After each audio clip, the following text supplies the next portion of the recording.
My dear students, you are most welcome to our class.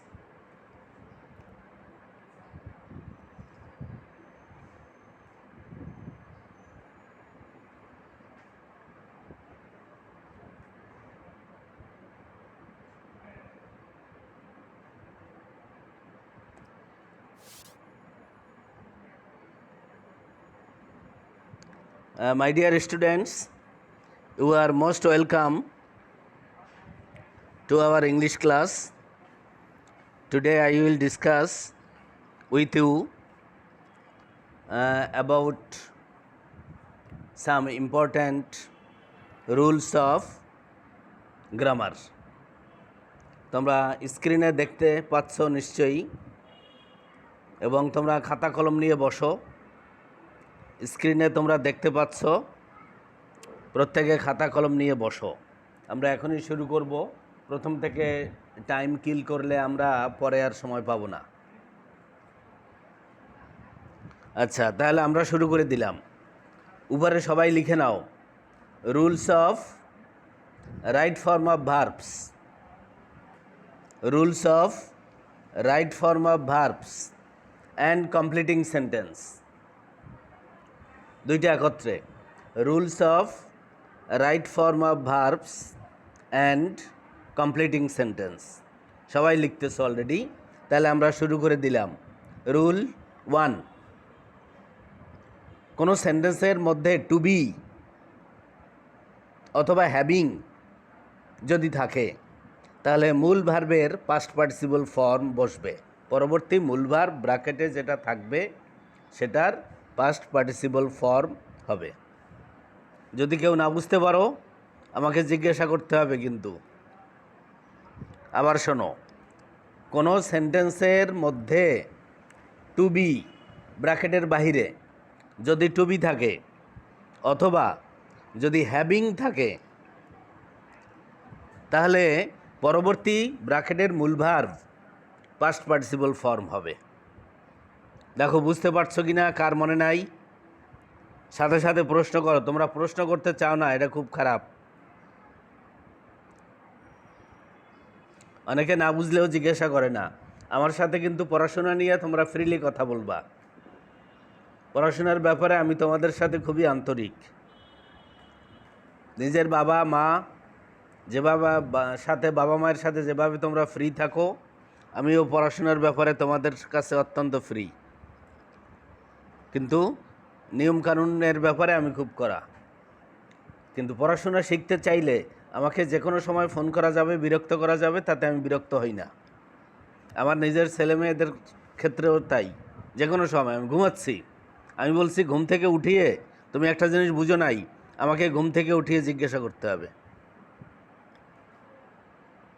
তো তোমাদেরকেও তাই বললাম। আচ্ছা, আবার শোনো, কোনো সেন্টেন্সের মধ্যে যদি টু বি থাকে ব্র্যাকেটের বাহিরে অথবা যদি হ্যাভিং থাকে, তাহলে পরবর্তী মূল ভার্ব যেটা ব্র্যাকেটের মধ্যে থাকবে অথবা ব্র্যাকেটের মধ্যে না থাকুক, কমপ্লিটিং সেন্টেন্স হিসাবে আছে। পরবর্তী অংশ ভার্ব বি3 হবে। বি3 মানে কি? বি3 হচ্ছে পাস্ট পার্টিসিপল ফর্ম। মনে থাকবে? আচ্ছা, তাহলে আমরা এক্সাম্পল দেখব। The headmaster wants the boy to be, ব্র্যাকেটে হলো এক্সপেল। ব্র্যাকেটে কি? এক্সপেল। তাহলে এখানে টু বির পরে দেখো ব্র্যাকেটে আছে এক্সপেল। তাহলে আমরা ব্র্যাকেটে যে এক্সপেল আছে এটা বি3 হবে expelled. EX PE LLED, expelled. Clear হয়েছে মনে হয়। আবার শোনো, দ্য হেড, বুঝছো এটা? The headmaster wants the boy to be. To be দেখতে পাচ্ছ তোমরা? তাহলে টু বির পরে কি বলছি মনে আছে? টু বির পরে বি3 হবে। ভার্বের কোন ফর্ম? Past participle form. আচ্ছা, আর একটা এক্সাম্পল দেখি। The thief ran away. Thief মানে চোর, র্যান অ্যাওয়ে দৌড়ে পালালো। হ্যাভিং ব্র্যাকেটে আছে সি দ্য পুলিশ। তাহলে এখানে হ্যাভিংয়ের পরে ব্র্যাকেটে যদি মূল ভার্ব থাকে তাহলে সেই মূল ভার্বের V3 হবে বা পাস্ট পার্টিসিপল ফর্ম হবে। তাহলে অ্যান্সারটা কি হবে? The thief ran away having seen the police. এখন সিন এই শব্দটা কেন বসলো কে বলতে পারবে? একজনে বলো। এখানে সি, স, সিন যে কোনো একটা দিলেই কি হবে? বলো। পাস্ট পার্টিসিপল লাগবে। কি জন্য পাস্ট পার্টিসিপল লাগবে বলো? পাস্ট পার্টিসিপল তো লাগবে, কিন্তু কেন? না, হ্যাভ না, হ্যাভিং। হ্যাভিং হ্যাভিংয়ের পরে ব্র্যাকেটে ভার্ব থাকলে সেটা অবশ্যই V3 হবে। এই হলো রুল। এই রুলটা জানতে হবে। তাহলে তুমি এই এক্সাম্পলটা ছাড়া অন্য এক্সাম্পলও যদি দেওয়া হয় এবং রুলটা যদি জানা থাকে তাহলে তুমি ইজিলি পারবে। এই নিয়মটা আশা করি মনে থাকবে। আমরা রুল 2তে চলে আসলাম। কিন্তু রুল 2তে আছে কোনো সেন্টেন্সের মধ্যে যদি উইশ অথবা fancy, FANCY fancy, it is time, it is high time, যদি এগুলো থাকে তাহলে ব্র্যাকেটের যে ভার্ব সেটা কি হবে? আই উইশ, এটার পরবর্তী ব্র্যাকেটের ভার্ব পাস্ট ফর্ম হবে। তাহলে I wish I won the prize. Example দেখো, I wish I won the prize. আবার I fancy, I past form হবে ব্র্যাকেটের verb. I fancy I fly, ফ্লাইয়ের পাস্ট ফর্ম কি? Fly, flew, flown. তাহলে past form হলো মাঝখানেরটা। যেমন ডু, ডিড, ডান, মাঝখানে কোনটা? ডিড। ব্রেক, ব্রোক, ব্রোকেন, মাঝখানে কোনটা? ব্রোক। হ্যাঁ, তাহলে উইশ অথবা ফ্যান্সি অথবা ইট ইজ টাইম অথবা ইট ইজ হাই টাইম, এর পরে যদি ব্র্যাকেটে ভার্ব থাকে সেটা পাস্ট ফর্ম হবে। এগুলো মনে রাখতে হবে। তোমাদের কিন্তু অনেক নিয়মকানুন আমি শিখাই। আমার বাচ্চাদেরও, আমার নিজের বাচ্চাদেরকেও আমি এইভাবে শেখাতাম এবং তারা আলহামদুলিল্লাহ আল্লাহর রহমতে প্রত্যেক ক্লাসে তারা পরীক্ষায় ফার্স্ট হয়। এটা এক আল্লাহর নেয়ামত। কাজেই তোমরা যদি এই নিয়মগুলো শেখো এবং যদি মনে রাখতে পারো তাহলে তোমরাও ভালো রেজাল্ট করতে পারবা, গোল্ডেন A+ পাবে। কিন্তু চেষ্টা করতে হবে। না বুঝলে আমাকে বারবার জিজ্ঞেস করো। আচ্ছা, আমরা তাহলে রুল 2তে আর একটা এক্সাম্পল দেখি। It is time the government take, ব্র্যাকেটে আছে TAKE, take. It is time the government take, ব্র্যাকেটে কি আছে? Take. It is time the government take measures against the mosquito menace, বর্তমান সময়ের আলোচিত ঘটনা। তাহলে এখনই উপযুক্ত সময় গভর্নমেন্ট মশা আর উপদ্রব রক্ষা করার জন্য ব্যবস্থা নেবেন। এখনই উপযুক্ত সময়। তাহলে ইট ইজ হাই টাইম অথবা ইট ইজ টাইম যদি থাকে তাহলে পরবর্তী মূল ভার্ব ব্র্যাকেটে যেটা থাকবে সেটা কি হয়ে যাবে? Past form. পাস্ট ফর্ম কোনটাকে বলে? গো, ওয়েন্ট, গন। এর মধ্যে পাস্ট ফর্ম কি আছে বলো? ওয়েন্ট। হ্যাঁ, তাহলে ভার্বের 3টা ফর্ম, B1, B2, B3। তাহলে এক্ষেত্রে আমরা B2 ব্যবহার করব।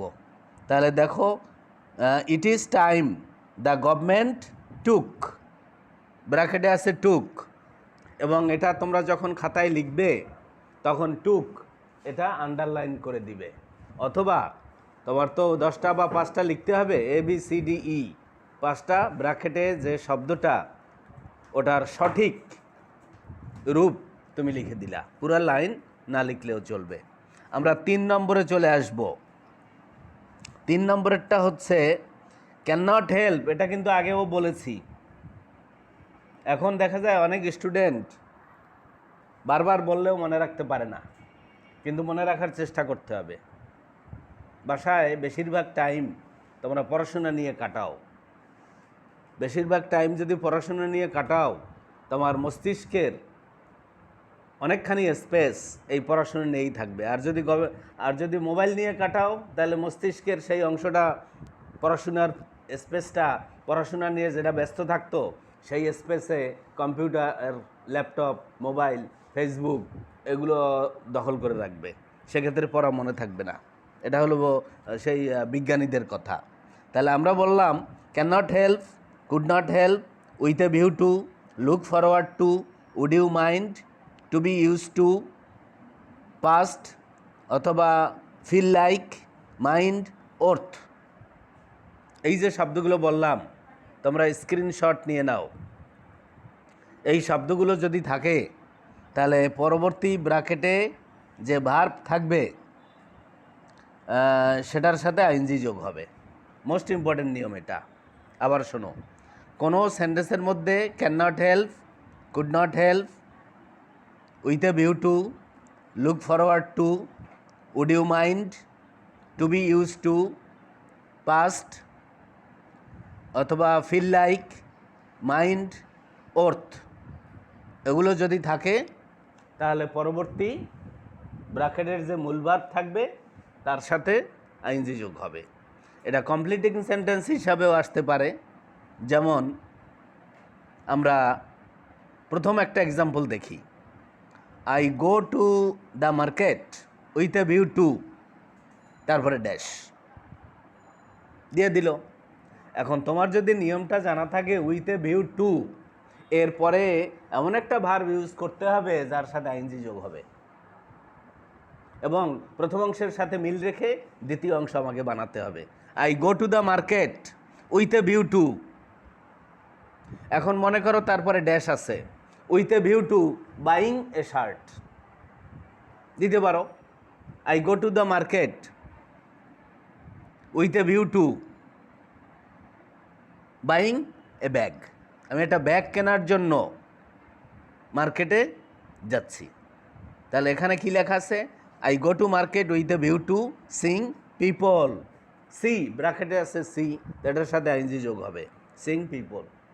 দেখা সাক্ষাৎ মানুষের সাথে দেখা সাক্ষাৎ করার জন্য বা লোকজনকে দেখব, এই উদ্দেশ্যে আমি মার্কেটে গেলাম। পরবর্তী লাইন আর একটা এক্সাম্পল দেখি, I am looking forward to. I am looking forward to ব্র্যাকেটে আছে stand first in the exam, অথবা stand first in the class. ক্লাসে প্রথম হওয়ার জন্য আমি অপেক্ষারত আছি। লুক ফরওয়ার্ড টু মানে তাকিয়ে আছি, অপেক্ষায় আছি। যখনই স্যাররা পরীক্ষা নিবে, আমার প্রস্তুতি অত্যন্ত ভালো, পরীক্ষা নিলেই আমি ক্লাসে ফার্স্ট হব, আমি তার অপেক্ষায় আছি। তাহলে লুক ফরওয়ার্ড টু, এটা যদি তোমার মুখস্থ থাকে তাহলে তোমার তো কারেক্ট হবে। আর যদি লুক ফরওয়ার্ড টু তুমি যদি মনে করো স্যার বলছিল অনেক দিন আগে, তা তো মনে নাই, এরকম হলে হবে না। মনে রাখতে হবে বাবা, ভালো রেজাল্ট করতে হলে মনে রাখতে হবে। অ্যান্ড তোমরা যদি মনে করো স্যার এত কিছু মনে রেখে লাভ কি, সরকার তো অটোপাস দিয়ে দিচ্ছে, এই চিন্তা করলে হবে না।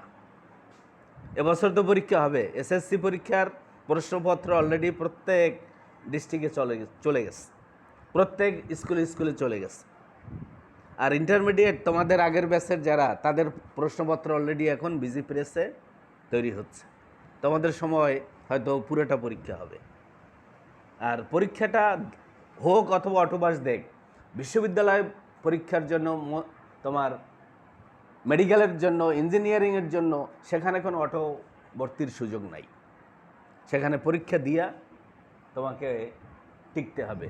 মেডিকেলের জন্য পরীক্ষা দিয়ে টিকতে হবে, ইঞ্জিনিয়ারিংয়ে ঢাকা বিশ্ববিদ্যালয়ে পরীক্ষা দিয়া টিকতে হবে। তাহলে এই গ্রামারগুলো এমন এক ধরনের গ্রামার যা তোমার এসএসসিতে লাগে, এইচএসসিতে লাগে, ভর্তি পরীক্ষায় লাগে, এবং ভর্তির পরবর্তী সময়ে তুমি যদি ডাবিতে ভর্তি হও, মনে করো তুমি ভর্তি ফিজিক্সে চান্স পেলে, অ্যাপ্লাইড ফিজিক্স, সেখানেও কিন্তু 100 মার্ক ইংলিশ আছে, তখনও কাজে লাগবে। তাহলে আমরা যেটা বলতেছিলাম, I am looking forward two standing first in the class. Standing কেউ মনে করে টু এর পরে ভার্বের প্রেজেন্ট ফর্ম বসে, কিন্তু এখানে তো সেই টু না, এখানে তো একটা ফ্রেজ লুক ফরওয়ার্ড টু, অথবা লুকিং ফরওয়ার্ড টু, এটা তো একটা জিনিস, এটাকে তুমি আলাদা আলাদা ধরে নিলে হবে না। তাহলে I am looking forward two standing first in the class. আমরা পরবর্তী রুলসে যাব। কোনো সেন্টেন্সের মধ্যে ইটস, এভরিওয়ান, আইদার, নাইদার, ভালো করে শোনো, ইটস, এভরিওয়ান, আইদার, নিদার ইত্যাদি যদি থাকে, তারপর ব্র্যাকেটের মধ্যে ভার্ব সিঙ্গুলার হবে, ব্র্যাকেটের ভার্ব সিঙ্গুলার হবে। এখানে আরেকটা জিনিস আমি তোমাদের বোঝার সুবিধার জন্য বললাম, সেটা হলো এভরি মাদার বা এভরিবডি, এভরি স্টুডেন্ট। তো এই যে সাবজেক্টটা, এটা দ্বারা কিন্তু সকলকে বোঝায়। যেমন এভরি মাদার, সকল মা। এখন তুমি যদি বলো স্যার সকল মা এটা তো একজন না, তাহলে সিঙ্গুলার হবে কেন? এভরি মাদার তো একজন মা, বাংলাদেশে কি মা একজন? না, সকল মা, কোটি কোটি মা আছে, তাহলে এটা সিঙ্গুলার হবে কেন? সিঙ্গুলার মানে তো একজন। কিন্তু আমরা তো এখানে সেই চিন্তা করব না, আমরা এখানে তো গ্রামার শিখতে বসছি। তাহলে এভরি মাদার, এভরিবডি, প্রত্যেক ব্যক্তি, এখানে এই সাবজেক্টটা দ্বারা সিঙ্গুলার বুঝায়, সিঙ্গুলার ধরতে হবে। কিভাবে সিঙ্গুলার ধরতে হবে? যেমন এভরি মাদার, একজন একজন করে প্রত্যেকটা মা। যেমন বাংলাদেশের 16 কোটি মানুষ, 16 কোটি মানুষের মধ্যে 8 কোটি হলো পুরুষ, 8 কোটি মহিলা। এখন 8 কোটি মহিলার মধ্যে, মানে মেয়ে আর কি, 8 কোটি মহিলার মধ্যে মনে করো 4 কোটি হলো মা বা 5 কোটি হলো মা, আর বাকিরা শিশু। 5 কোটি মা, 8 কোটি নারীর মধ্যে 5 কোটি হলো মা। তাহলে ওই 5 কোটি মায়ের প্রত্যেককে একজন একজন করে প্রত্যেককে বোঝানো হয়েছে। যেহেতু একজন একজন করে, এই জন্য এভরি দ্বারা যে সাবজেক্ট হবে সেটাকে সিঙ্গুলার ধরতে হবে। তাহলে তোমাদেরকে আরও একটা জিনিস বলছিলাম যে কোনো সেন্টেন্সের subject third person, singular number, present indefinite tense. কী বললাম? কোনো সেন্টেন্সের সাবজেক্ট যদি third person, singular number, present indefinite tense হয়, তাহলে ভার্বের সাথে এস বাই এস যোগ হবে। তাহলে এভরি মাদার, এটা তো সিঙ্গুলার, প্রত্যেক মা তার সন্তানকে ভালোবাসে। এটা এভরি মাদার, এটা third person, subject, singular number, present indefinite tense, তাই ব্র্যাকেটের ভার্বের সাথে এস বাই এস যোগ হবে। তাহলে সঠিক উত্তর কী হবে? Every mother loves her child. Every mother loves her child. আশা করি সবাই বুঝতে পেরেছ। Every mother loves her child. Clear হয়েছে? যদি কেউ না বুঝতে পারো আমাকে জিজ্ঞেস করো। এটা হেড স্যারের কাছে দাও, তাহলে মনীষ স্যারের কাছে দাও। আবার শোনো, every mother loves her child. প্রত্যেক মা তার সন্তানকে ভালোবাসেন। এখন একজন একজন করে সকল মাকে বোঝানো হচ্ছে। আমরা আরও একটা এক্সাম্পল দেখব। ওয়ান অফ দ্য স্টুডেন্টস, দেখো এখানে ওয়ান অফ দ্য, এই ওয়ান অফ দ্য এটা কিন্তু তোমরা নিচের ক্লাসেও পড়ে আসছো। সুপারলেটিভ ডিগ্রি করার সময় ওয়ান অফ দ্য ব্যবহার করা হয়, এবং ওয়ান অফ দ্য এর পরের যে নাউন, এটা কিন্তু প্লুরাল হয় সব সময়। তাহলে এখানে দেখো ওয়ান অফ দ্য স্টুডেন্টস, স্টুডেন্টদের মধ্যে একজন। স্টুডেন্ট মনে করো ক্লাসে আছে 40 জন, ওই 40 জনের প্রত্যেককে বোঝানো হয় নাই, 40 জনের মধ্যে একজনকে বোঝানো হয়েছে। তাহলে স্টুডেন্টস লেখা থাকলেও তাদের মধ্যে একজনকে বোঝানো হয়েছে, তাই এটা সিঙ্গুলার। তাহলে one of the students is very brilliant. দেখো বোঝা যাচ্ছে কি না এটা? কেউ মনে করে স্টুডেন্টস লেখা কাজে এখানে আর হবে না, না না। কারণ কি? কারণ ওয়ান, একজন, অফ দ্য স্টুডেন্টস, স্টুডেন্টদের মধ্যে একজন, স্টুডেন্টদের মধ্যে একজন। ওয়ান অফ দ্য স্টুডেন্টদের মধ্যে একজন, এখানে আছে টু বি ব্র্যাকেটে, তাহলে এখানে টু বি দ্বারা কি বোঝানো হচ্ছে? যদি এটা প্রেজেন্ট টেন্স হয় তাহলে অ্যামিজার বসবে, পাস্ট টেন্স হলে ওয়াজ ওয়ার বসবে। তাহলে এখানে প্রেজেন্ট টেন্স, স্টুডেন্টদের মধ্যে একজন খুবই ব্রিলিয়ান্ট, তাহলে ইজ, যেহেতু একজন বোঝানো হয়েছে তাই এটা ইজ। আমরা আশা করি এই নিয়মটা তোমরা বুঝতে পেরেছ। কেউ যদি না বুঝতে পারো আমাকে জিজ্ঞেস করো। তোমরা জিজ্ঞেস করতে চাও না কেন বলো তো? তোমাদের মনে খুব ভয় নাকি? বলো দুই একজনে, নাকি সবাই বুঝতে পেরেছ? সাবিহা, তাবাসসুম,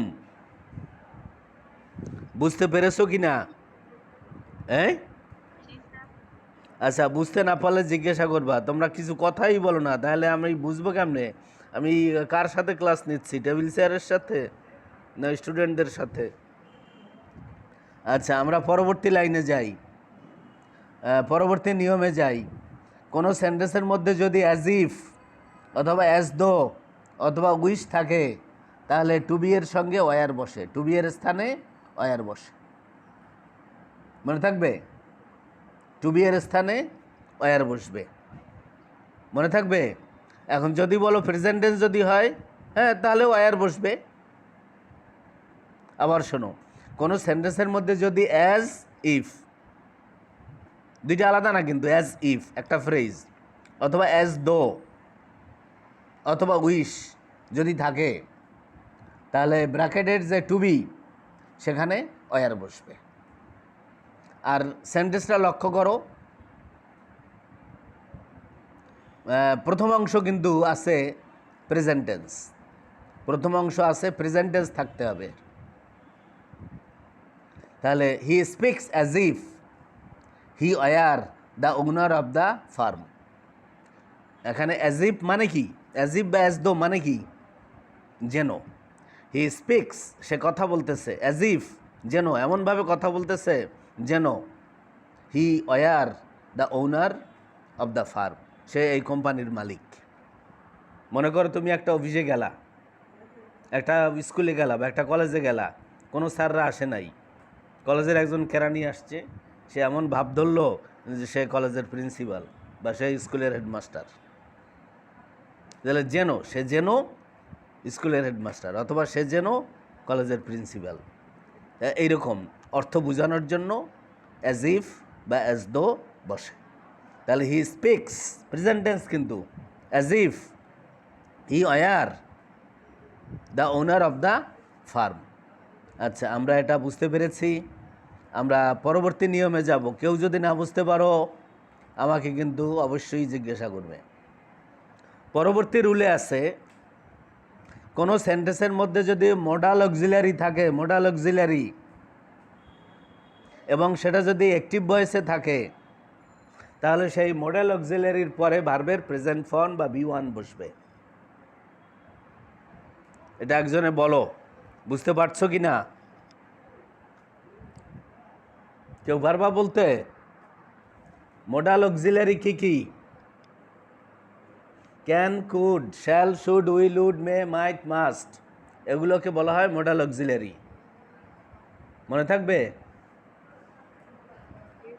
আচ্ছা, তাহলে আবার শোনো, can, could, shall, should, will, would, may, might, must, এগুলোকে বলা হয় কি বলা হয়?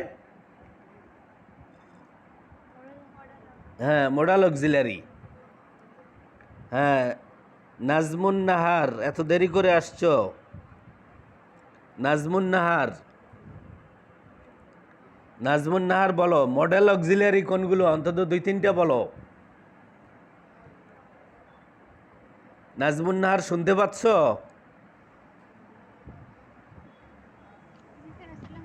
জি, ওয়ালাইকুম আসসালাম। এত দেরি করে আসলা, ঠিক আছে বাবা। তুমি বলো মডেল অক্সিলারি কি? এগুলো তোমার শোনো, না না না, অসুবিধা নাই।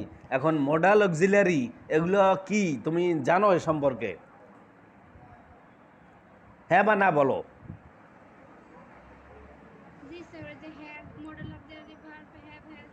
না না না না বাবা, তোমাকে বললাম যে ইয়েস বা নো বলো। মোডাল অক্সিলারি হচ্ছে can, could, shall, should, will, would, may, might, must, need, dare, ought, এগুলো। হ্যাভ, হ্যাজ না। তুমি যেটা বলছো সেটা হলো ভার্বের প্রকার। Verb to be, verb to be হলো অ্যামিজার, ওয়াজ, ওয়ার। তারপরে ভার্ব টু হ্যাভ, সেটা হলো হ্যাভ, হ্যাজ, হ্যাড, হ্যাভিং। আর মোডাল অক্সিলারি হচ্ছে can, could, shall, should, will, would, may, might, must, need, dare, ought. তাহলে আমি তোমাকে জিজ্ঞেস করছি মডেল অক্সিলারি। মোডাল অক্সিলারিগুলো হচ্ছে can, could, shall, should, will, would, may, might, must.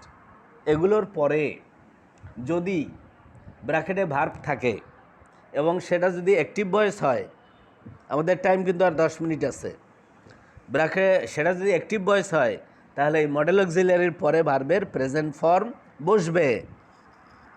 কিন্তু সেটা যদি প্যাসিভ ভয়েস হয় তাহলে ওই মডেল অক্সিলারির পরে বি বসে, তারপর B3 বসে। দুইটা নিয়ম একসঙ্গে বললাম। প্রথম নিয়মটা বললাম মডেল অক্সিলারির পরে ভার্বের প্রেজেন্ট ফর্ম বসে, এই একটা একটা করে বুঝো। তাহলে এক্সাম্পল দেখো, হি ক্যান, কি বললাম? হি ক্যান, দেখতে পাচ্ছ তোমরা? হি ক্যান ব্র্যাকেটে do the sum, he can. আমি কলম দিয়ে তোমাদের দেখাচ্ছি। হি ক্যান ব্র্যাকেটে ডু দ্য সাম, দেখতে পাচ্ছ? He can do the sum. এখন সে অঙ্কটি করতে পারে, এটা হলো present indefinite tense active voice. তাহলে ক্যান আছে, ক্যানের পরে ভার্বের প্রেজেন্ট ফর্ম বসবে, ক্যানের পরে ভার্বের প্রেজেন্ট ফর্ম বসবে। তাহলে সঠিক উত্তর হলো হি ক্যান ডু দ্য সাম। কিন্তু যদি প্যাসিভ ভয়েসে থাকতো, দি সাম আগে থাকলো, ভয়েসে কিন্তু সাবজেক্ট অবজেক্ট হয় আর অবজেক্ট সাবজেক্ট হয়। তাহলে দি সাম ক্যান ব্র্যাকেটে ডু বাই হিম, তাহলে ক্যান বি ডান বাই হিম।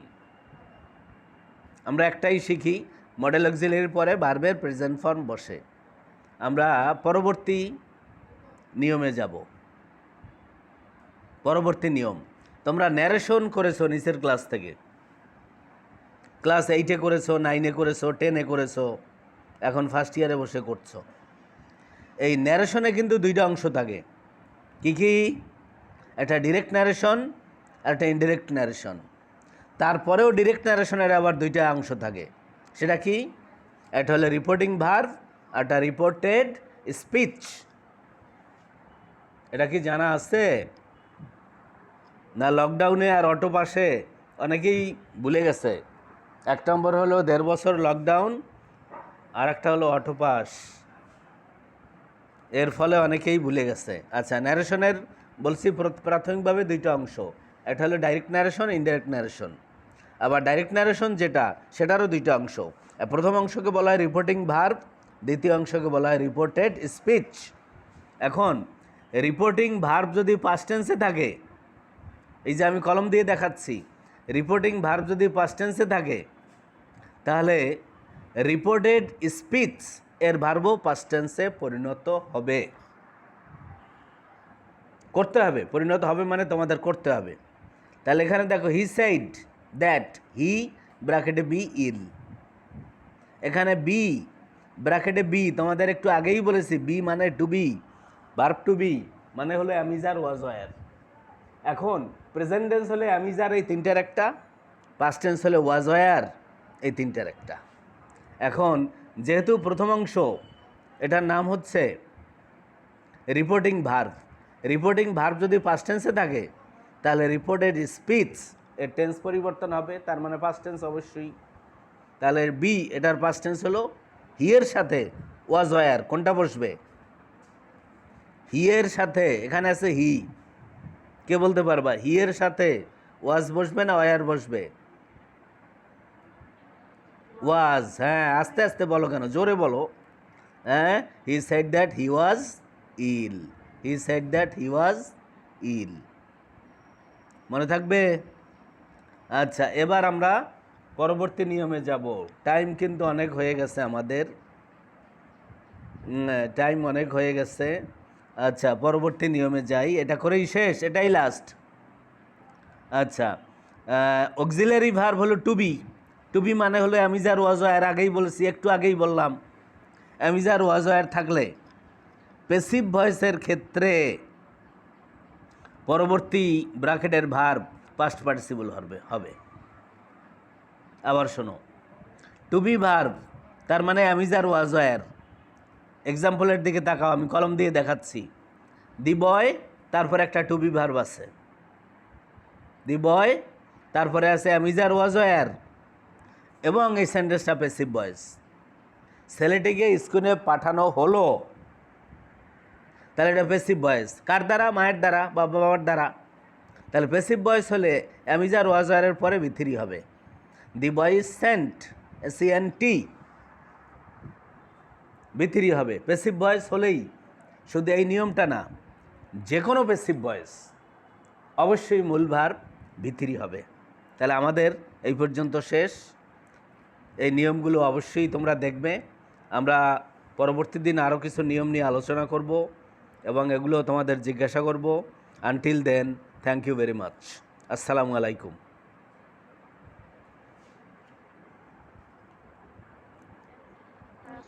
জি, ওয়ালাইকুম আসসালাম। ভালো থেকো, নিরাপদে থেকো। জি জি, ওয়ালাইকুম আসসালাম।